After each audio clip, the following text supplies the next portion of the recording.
நாம இன்னைக்கு எங்க போக போறோம்னு பாத்தீங்கன்னா, நம்ம திருவண்ணாமலை அண்ணாமலையார் கோயிலுக்கு பின்னாடி இருக்கக்கூடிய மலையில ஒரு குகை இருக்குங்க. அந்த குகைக்குள்ள இருக்கிற சிவனை தான் தரிசிக்க போறோம்.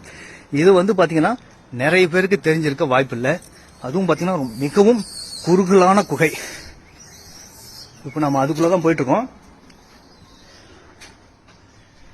ரொம்ப எளிதாலாம் போக முடியாதுங்க. ரொம்ப குனிஞ்சு இதுவே குனிஞ்சு வரணும்னு பார்த்தோம்னா இன்னும் போக போக பாத்தீங்கன்னா இந்த குகை குறுகலாயிட்டே போகுங்க.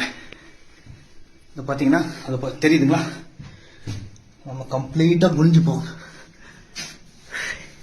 இவ்வளவுதான் நினைச்சிடாதீங்க.